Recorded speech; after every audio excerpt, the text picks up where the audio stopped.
The Knights of St. Catherine, Chapter 7. The Wait Begins. The next morning, Hamish woke up with Ellie curled in his arms, on a bed of leaves and covered with a blanket. As Hamish looked over, plucking a stray leaf out of Ellie's hair, he began to remember what had happened last night.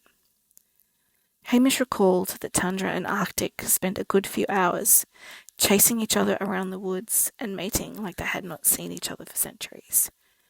This particular memory made Hamish smile for Tundra. When the wolves wore themselves out and headed to the den Arctic had created, with a bit of help from Ellie, they transformed back, and Hamish took to remembering how he bit Ellie's bottom lip, using her moan as an opportunity to deepen his kiss before moving on to kiss, lick, and bite at the sensitive skin of her neck, pressing the length of his body against hers. Ellie gently ran her fingertips down his back, making Hamish shudder, then turning and digging her nails into his lower back, leaving red, raw scratch marks on the way back up, making Hamish break off his kiss and cry out in both shock and pleasure. Hamish almost blushed at remembering how single-minded he was with wanting to be inside Ellie, pressing slowly into her and setting a slow rhythm with his hips, making Ellie arch her back off the forest floor and almost howl at the moon. Hamish stole a glance down at Ellie, who was still asleep on his chest, recalling the moment she threw her arms around his neck, pulled him down to her, and begged in his ear to go faster and harder, with the stuttering pleas on her lips and thighs gripping around his waist. It wasn't long after that Hamish could feel Ellie tightening around him, so he kept up the fast pace until Ellie cried out his name and relaxed underneath him. A few sporadic thrusts later, and Hamish joined her with a groan. It was then that Hamish remembered the prophecy, and his heart beat a staccato rhythm against his ribcage. Ellie was pregnant. Hamish ghosted his hand down to Ellie's lower belly, but he couldn't feel any difference as yet. "Good morning, Hamish," Ellie whispered, stretching out her limbs. "Good morning, Kiani," Hamish responded. "Huh?" Ellie stated, rubbing her eyes. "Oh, I heard Ethan call you that a couple of days ago, and he told me that it meant sweet flower in Hawaiian. I liked it and decided to steal it," Hamish explained, kissing Ellie on the cheek. After a few more blissful moments of silence, while both of them watched the sky lighten with the dawn, Hamish couldn't control his curiosity any longer. Ellie, this might sound insensitive, considering what we spent last night doing, but do you feel any different?" Ellie stiffened in Hamish's arms when she realised what he was talking about, sat bolt upright, and stated more to herself than Hamish. "I'm pregnant." Removing the blanket, looking down at her belly, looked back up, cocked her head to the side, and turning to face Hamish, saying, "I don't feel any different. Yet. Want to head back to the house? I'm starving," Hamish asked. "That sounds like a great idea. Me too. Bacon would be excellent." "Oh, our cloaks are over there." Ellie pointed to the entrance of the den. "Here, you get yours. I'll turn my back," Hamish kindly offered. "That's sweet of you, Hamish, but considering we spent all last night having sex, I don't have a problem with you seeing me in my birthday suit," Ellie explained while Hamish laughed. "What?" Ellie grinned. "The birthday suit, born naked," Hamish stuttered, realising what Ellie meant. Hamish couldn't help himself, and he twirled Ellie into his arms and kissed her on the nose. "I wish we could stay here." "Excuse me, you are the one that wants food, and I don't have any here," Ellie replied, heading back towards the house. Hamish caught up with her and held her hand on the walk back.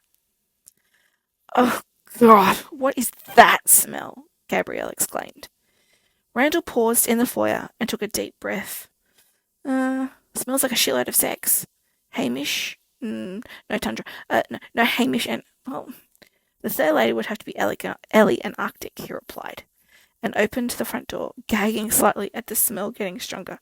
"Oh, yeah. Hamish and Ellie are on their way back. Now is the time to leave before the smell gets worse, people," Randall yelled, and promptly saw James, David, Ethan, Gemma, Lilith, and Nicole rush through the door. I'll stay and tell them we've had it out. The smell isn't bothering that much, Jack replied. Gabrielle grabbed Randall's hand and stated, That's because Silverback is Arctic's brother, idiot.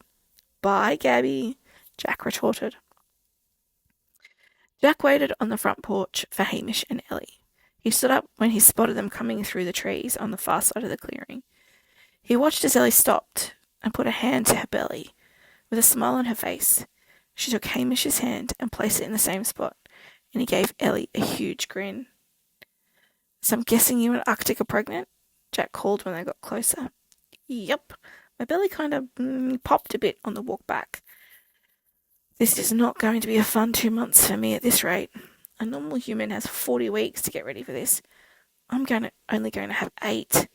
Ellie blanched at the thought. But you have Tundra and I, plus the rest of the packs, Hamish soothed.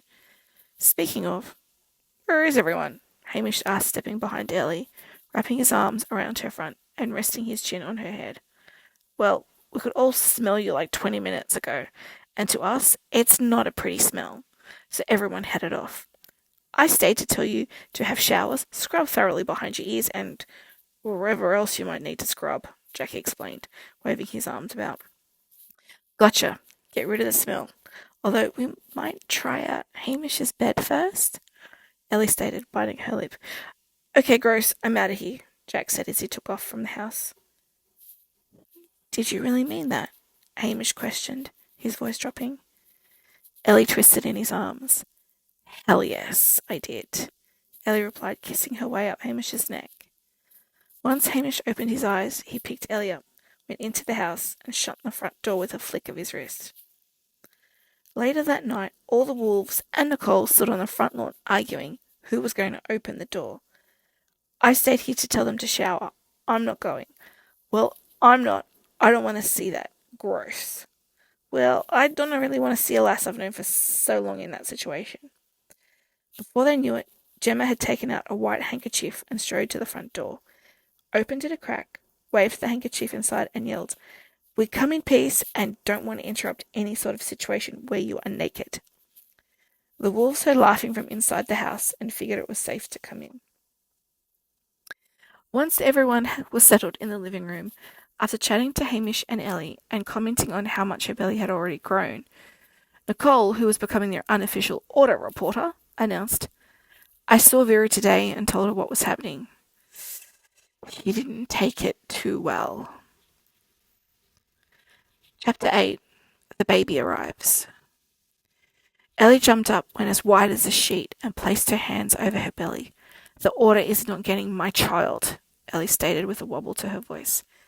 Our child, Hamish affirms, standing beside Ellie and placing his hand over hers. I don't think she wants the baby. I got the impression she is more angry that Hamish will be spending more time here than with her at the temple. I think she's become more reliant on Hamish doing magic for her. It won't be good for Vera if everyone knows she can't do magic, Nicole finished. Over the next 8 weeks, Ellie was pretty much confined to the house and the surrounding forest, as they knew if someone saw her with a rapidly growing belly, questions would be raised that would not have a simple answer, so she stayed out of sight. Everyone was high on excitement over the baby and weighing in on if it was a boy or a girl and what the name would be. At the start of the 8 weeks, Hamish was perfect, kind, sweet, attentive, and was always looking for an excuse to touch her belly. He delighted in the moment he could feel the baby kick, but poor Ellie wasn't the greatest patient. The quickly growing baby was hurting her most times, which wasn't fun. The other reason for Ellie's bad moods was that Hamish had fallen back into his old habits of rushing off as soon as Vera texted him and be gone for hours at a time, returning to the house almost as if he had taken a bath in her perfume. Ellie started to withdraw from the others as she felt that Hamish had lost interest in her and was putting the demands of the Grand Magus over her. Surprising, Gabrielle was the one who always managed to pull her out of her blue moods. It was during one of Hamish's appointments with the Grand Pain in the Ass that Ellie had begun to feel a bit of pain, but thought nothing of it. The cramps had been on and off for the last couple of days, yet it wasn't until quite late that night she realised that the baby was coming. Ellie made her way out of Hamish's bedroom and partway down the stairs when she screamed, clutching her belly. Randall, where? Hamish, Ellie panted. What's wrong? Randall raced up the stairs. Ellie burst into tears. I think I've gone into... Ellie finished on another scream, clutching at Randall. Jack, I need a hand, Randall called. Jack took one side and Randall the other and helped Ellie down the rest of the stairs. All the others had run in when they heard the commotion. As the three got to the bottom of the stairs, Ellie groaned Hamish and let out another almighty scream. All right, Gemma looked at everyone. Lilith and Nicole, you stay here at the house in case he decides to grace us with his presence. Everyone else, we need to get Ellie and Arctic to the den, and we need to keep watch while she gives birth. Gemma then turned to Ellie. You understand that you need to get to the den. The baby cannot be born here or with you as a human. You need to give it over to Arctic. I can't do this, Gemma, Ellie cried. Yes, you can. Randall, Jack, help her outside and start walking to the den, Gemma ordered, and everyone began moving. Once they all had been at the den for a while, and Hamish still hadn't gotten there, Ellie growled as she began to transform into Arctic. Midnight, I want you and Gabrielle to go and find Tundra Hamish, and I don't care if you need to drag him away from the grand fucking Magnus by his hair or his balls, but he needs to be here. It will be our pleasure, Gabrielle replied, and transformed into Midnight, running off to find Hamish. With that, Ellie gave one final scream, which ended up as a howl to the full moon. Midnight Gabrielle had followed Hamish's scent all over Belgrave and the temple, but it led them to Vera's own house. Midnight ripped the front door off its hinges and stalked through the living room. Gabrielle made Midnight stop and listen. They followed the sound of moaning and groaning, including Hamish's scent, to Vera's bedroom, where Midnight tore the door off its hinges too, and what they saw made Midnight roar in disapproval. Before Hamish could cast a spell, Midnight roared at him again. What the hell is this? Vera snapped at the intrusion. Midnight growled back at Vera, who scooted back on the bed, away from the werewolf. Midnight? What the fuck? Hamish glared. Midnight simply flashed his teeth, grabbed Hamish, and dragged him off the bed, out of Vera's arms, and out to the door. Once in the woodland fringe, Midnight growled at Hamish, and then howled to the moon, which the rest of the packs responded. Ellie's in labour, Hamish asked with the guiltiest look on his face, before transforming. Arctic, you have to push, Randall said. From her body language, she didn't want to until Tundra arrived. Arctic, if you don't push, you will harm, if not kill, yourself, Ellie, and the baby, Randall reasoned. Arctic resigned herself to the task at hand. Great job, keep going, here it comes. Randall gave commentary on the situation. Arctic gave one final push under the clear full moon.